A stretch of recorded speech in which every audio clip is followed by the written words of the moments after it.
Halo semuanya, namaku Muhammad Iqbal dengan NIM 4242311104. Jadi, pada video kali ini, aku akan mempresentasikan Project Based Learning kelompok yang berjudul Sistem Pendeteksi Postur Tubuh untuk Pencegahan Cedera pada Pekerja Kantoran. Akan ada 7 bagian yang akan saya bahas pada video presentasi PBL kali ini. Sebelum itu, saya akan melampirkan nama dan job desk dari masing-masing anggota tim. Yang pertama ada Abdurrahman bin Harsyah, yang kedua ada Agnes Ladisa Immanuela Sayo, yang ketiga ada saya sendiri Muhammad Iqbal, yang keempat ada Zerim Zevanya Samosir, yang kelima ada Muhammad Fadil Hadin, yang keenam ada Raifi Medika Putra, dan yang ketujuh ada Wahyu Sinaga. Kita masuk pada bagian pertama, yaitu Project Background. Mengapa sistem pendeteksi postur tubuh untuk pencegahan cedera pada pekerja kantoran ini diangkat menjadi Project Based Learning? Sistem ini kami angkat menjadi PBL karena untuk mengatasi masalah kesehatan yang semakin meningkat di kalangan pekerja kantoran, khususnya terkait dengan cedera akibat postur tubuh yang buruk, seperti nyeri punggung, leher tegang, dan gangguan muskuloskeletal. Sangat penting untuk mencari solusi yang dapat membantu memonitor postur tubuh guna mengurangi resiko cedera jangka panjang. Untuk spesifikasi sistem ini, yang pertama perangkat kerasnya terdiri dari microcontroller ESP32, sensor G859 Axis, buzzer alarm, push button, dan baterai lithium. Selanjutnya ada perangkat lunak yang terdiri dari algoritma moving average, logika fuzzy, dan aplikasi Android. Kita masuk pada bagian 2, yaitu adalah project timeline. Proyek ini kami laksanakan pada periode pertengahan September 2025 hingga awal Januari 2026, dan kami bagi menjadi 6 tahapan utama. Tahap pertama adalah analisis kebutuhan sistem atau User Requirement Specification. Fokus kami adalah memahami masalah utama postur kerja pada pekerja kantoran. Kegiatan yang dilakukan meliputi identifikasi kebutuhan user, analisis kebutuhan sistem, serta perumusan spesifikasi awal sistem. Hasil tahap ini adalah gambaran jelas mengenai fungsi sistem yang dibutuhkan. Setelah kebutuhan sistem jelas, kami masuk pada tahap kedua, yaitu pembuatan desain. Desain yang pertama ada electrical, kedua mechanical perangkat, ketiga perancangan UI UX aplikasi Android, dan yang keempat adalah desain alur program. Tahap ini memastikan sistem dirancang secara ergonomis, fungsional, dan user-friendly. Tahap ketiga adalah pembuatan prototype. Kegiatan yang meliputi perakitan hardware, implementasi algoritma moving average untuk penyaringan data sensor, serta penerapan fuzzy logic untuk klasifikasi postur tubuh. Tahap ini menjadi inti dari pengembangan secara teknis. Selanjutnya dilakukan pengujian integrasi antara hardware dan software. Sistem diuji secara menyeluruh untuk memastikan sensor, algoritma, dan aplikasi berjalan sinkron. Pada tahap ini juga dilakukan debugging dan perbaikan jika ditemukan error atau ketidaksesuaian fungsi. Kemudian sistem diuji langsung oleh user, yaitu pekerja kantoran. Dari uji coba ini dilakukan evaluasi terhadap kenyamanan penggunaan, keakuratan deteksi postur, serta efektivitas dalam peringatan postur. Masukan dari user digunakan untuk penyempurnaan sistem. Tahap akhir adalah rilis prototipe final. Pada tahap ini dilakukan validasi akhir manajemen proyek serta finalisasi seluruh dokumen pendukung. Hasil akhirnya adalah sistem pendeteksi postur tubuh yang siap dipresentasikan dan diimplementasikan sebagai solusi pencegahan cedera pada pekerja. Kita masuk pada bagian 3, yaitu tahapan mekanik. Tahapan mekanik mencakup beberapa langkah penting dalam merancang dan membuat komponen fisik dari sistem. Langkah pertama adalah membuat desain mekanik yang melibatkan perancangan casing atau wadah untuk melindungi komponen elektronik. Casing dipilih dari bahan yang cukup kuat untuk melindungi komponen, namun tetap ringan dan mudah digunakan di lingkungan kantor. Desain ini juga mencakup penempatan komponen dengan stabil dan mudah diakses untuk perawatan atau penggantian komponen jika diperlukan. Langkah berikutnya adalah perakitan komponen hardware, di mana semua komponen elektronik dipasang ke dalam casing, seperti microcontroller ESP32, sensor GY85, buzzer, dan tombol push button. Setelah perakitan, pengujian fungsionalitas dilakukan untuk memastikan semua komponen berfungsi dengan baik. Pengujian ini mencakup kekuatan casing dan pengujian portabilitas juga dilakukan untuk memastikan perangkat nyaman dalam jangka waktu lama.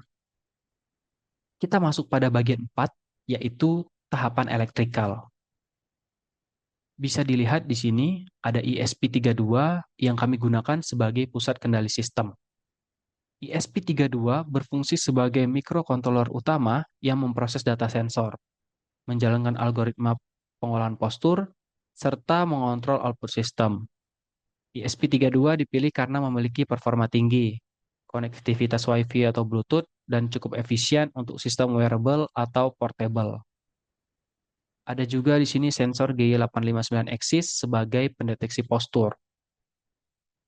GY859 Axis adalah sensor accelerometer dan giroskop yang berfungsi membaca kemiringan dan perubahan orientasi tubuh.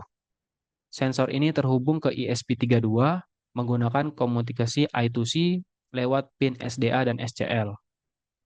Data sudut kemiringan inilah yang menjadi dasar untuk menentukan apakah postur pengguna normal atau beresiko. Kemudian untuk pengolahan data di ESP32. Data mentah dari G85 diproses di ESP32 menggunakan moving average untuk mereduksi noise data sensor dan menggunakan fuzzy logic untuk mengklasifikasikan kondisi postur. Apakah postur baik, kurang baik, atau buruk. Di sini ada buzzer alarm juga yang digunakan sebagai sistem peringatan. Buzzer berfungsi sebagai alarm peringatan dini. Ketika sistem mendeteksi postur ganjal atau buruk, ESP32 akan mengaktifkan buzzer sebagai notifikasi langsung agar pengguna segera memperbaiki posisi duduknya. Kemudian ada push button sebagai kontrol manual. Push button ini digunakan sebagai kontrol interaksi pengguna, misalnya reset sistem, kalibrasi posisi all postur, dan mengaktifkan atau menonaktifkan alarm. Ini memberikan fleksibilitas pengguna tanpa perlu aplikasi tambahan. Kemudian yang terakhir ada baterai lithium.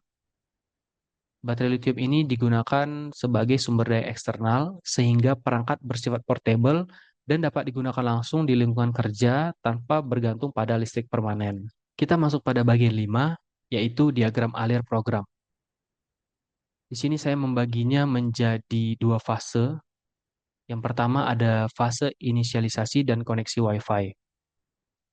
Pada fase 1, kita memulai dengan inisialisasi sistem yang meliputi penghubungan ESP32 ke jaringan Wi-Fi dan pengaturan fiber base serta sensor. Langkah pertama adalah menghubungkan ESP32 ke jaringan Wi-Fi yang sudah ditentukan. Program akan menggunakan SSID dan password untuk melakukan koneksi ke jaringan. Jika koneksi Wi-Fi gagal, program akan mencoba kembali hingga batas waktu tertentu. Jika berhasil, program akan melanjutkan ke langkah berikutnya. Kita bisa lihat di sini ada koneksi ke Firebase. Setelah Wi-Fi terhubung, ESP32 akan melakukan koneksi ke Firebase secara real time. Firebase digunakan untuk menyimpan dan mengelola data yang dikirimkan oleh sensor, seperti kondisi postur tubuh dan nilai akselerasi. Program memeriksa apakah koneksi ke Firebase berhasil. Jika gagal, akan ada peringatan dan program tidak bisa melanjutkan. Ada juga inisialisasi sensor. Sensor digunakan untuk mengukur akselerasi tubuh pada tiga sumbu XYZ. Setelah Firebase berhasil terhubung, sensor diinisialisasikan untuk memulai membaca data. Setelah semua perangkat terhubung dan siap digunakan, maka akan lanjut ke fase kedua, yaitu kalibrasi sensor.